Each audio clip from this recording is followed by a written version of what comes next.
হাপানিয়া হাসপাতাল সংলগ্ন একটি গেস্ট হাউসে সম্প্রতি হামলা চালায় একদল দুষ্কৃতী। গেস্ট হাউসের মালিক সুশান্ত দেব ওরফে বিনয়কে মারধরও করা হয়। অভিযোগ, এই ঘটনায় সুশান্ত ও তার পরিবার আমতলী থানায় জানালেও পুলিশ কোনো গুরুত্বই দেয়নি। এ নিয়ে খবরও পরিবেশিত হয়েছিল। এই অবস্থায় শুক্রবার বিকেল থেকে নিখোঁজ সুশান্ত। তিনি টাউনে যাবেন বলে বাড়ি থেকে বের হয়েছিলেন। শুক্রবার রাতেই তার পরিবারের লোকেরা আমতলী থানায় যান, কিন্তু তখনও পুলিশ কোনো গুরুত্ব দেয়নি। এই অবস্থায় সুশান্তের পরিবারের লোকেরা শনিবার পশ্চিম জেলার পুলিশ সুপারের দ্বারস্থ হন। তার মা ও স্ত্রী এই হামলা ও পরবর্তী সময় নিখোঁজের ঘটনায় দেবাশিস কর ও নিলয় শীলকে দায়ী করেন। অভিযোগ, এই দুই দুষ্কৃতীর নেতৃত্বেই সুশান্তের গেস্ট হাউসে হামলা হয়েছিল ও তাকে মারধর করা হয়েছিল। এখন সুশান্তের নিখোঁজ হওয়ার পেছনেও দেবাশিস ও নিলয়ের হাত রয়েছে বলে তাদের অভিযোগ। উদ্বিগ্ন পরিবারের লোকেরা যে কোনো মূল্যে সুশান্তকে অক্ষত অবস্থায় ফিরে পেতে চাইছেন। হোটেলের উপরে হামলা হয়েছে, ওই হামলার মধ্যে 10-12 জন মারধর করছে। তারপরে আমরা এফআইআর করছি থানাতে, থানার কেউ কেস রেজিস্টারই করছে না। আমরা রেগুলার থানাতে গেছি, তারা কিচ্ছু করছে না। আমরা এমএলএ, তারপর আমরা এরিয়ার এমএলএও জানাইছি, তারাও কেউ কোনো কিছু হয়েছে না। তারপরে কালকে বিকালে আমরা টাউনে যাই ভুকুরিয়া বার হয়েছে বিকাল 4:30টার সময়। এই 4:30টার সময় বার হয়েছে, এখন পর্যন্ত আইসে না, এখন পর্যন্ত বাড়িতে ঢুকছে না। আমরা থানাতেও কালকে 10টার সময় আবার মিসিং ডায়েরি করছি, তারা এখন পর্যন্ত কিছু করছে না। আমি নিলয় সিং, নিলয় দেবাশিস কর, প্রীতম রয়, তাদের সবার নাম আমরা থানাতে কইছি। থানা হচ্ছে এসআই আছে, তার নাম কি দেববর্মা, আমি ভুলে গেছি।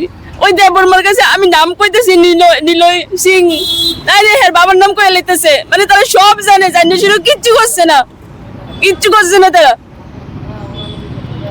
কালকে থেকে আমার হাজবেন্ড মিসিং, আমার খুঁজে দেয় তারা কিচ্ছু করছে না। কালকে আমরা 10টার সময় তারা কিচ্ছু একজনে হ্যান্ড ওভার হয়ে দেয় না। তারা ওখানে মর্নিং এ আমরা গেছি, তারা বলে কিচ্ছুই জানে না। এমএলএ জ্বর, তাই 2:30টার সময় বলে নামতে পারতো না বেডের থেকে, তাই জ্বর উঠছে, তাই বলে স্যালাইন চলতেছে, তাই সঙ্গে একটা মাথায় চুল না একটা লোক। ওই দিনও আমরা গেছি এমএলএ কাছে, তাই সময় নেই আমরা সঙ্গে কথা কর।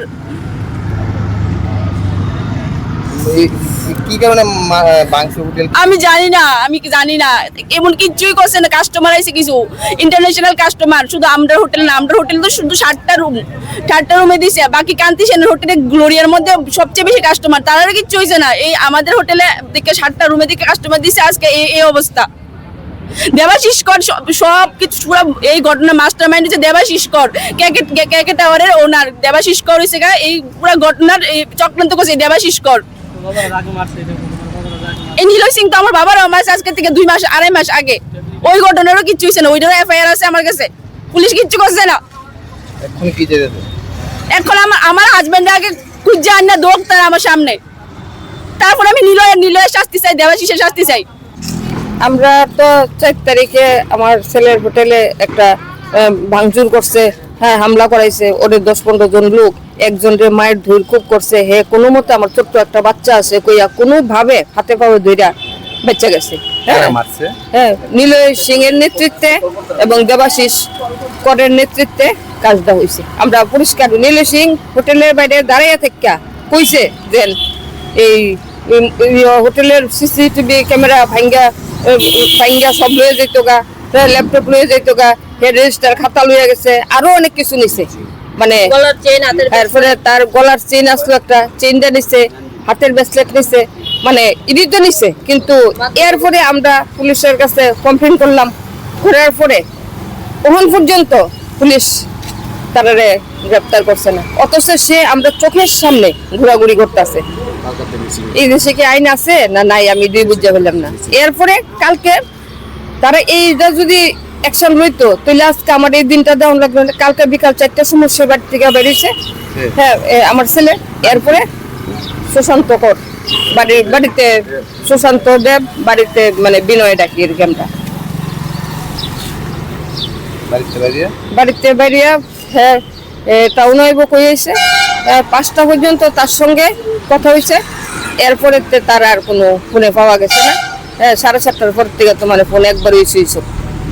হ্যাঁ, কিন্তু আমরা যে এই পুলিশের কাছে গেলাম, সারাটা রাত্র আমরা আমতলী থানাতে আর এমএলএ এর বাড়িতে দৌড়াইলাম, এইভাবে মানে ইয়ে করলাম, এখন পর্যন্ত তারা কোনো কিছু করছে না। তারা কোনো হেলদুল নাই, তারা চুপচাপ গেলে চুপচাপ এমনি ছায়া বয়ে থাকে। তারা যে কইতাছি তারা মুখটা খুলে না। কারা আমতলী থানার পুলিশ মারধরের কারণটা কেন? মারধরের কারণটা তো আমরা কইতে পারতাম না। হ্যাঁ, ভাঙচুর করছে যে ওখানে হের হোটেলে কিছু লোক আইছিল। হ্যাঁ, তারা বাংলাদেশি। হ্যাঁ, বাংলাদেশি যে সে সব জায়গাতে জানাইছে তারা বাংলাদেশি, এমনি আইছে না, তারা পাসপোর্ট ভিসা সব লইয়া আইছে। তারা এখানে ডক্টর, তারা ইন্টার্নশিপের লেগে আইছে।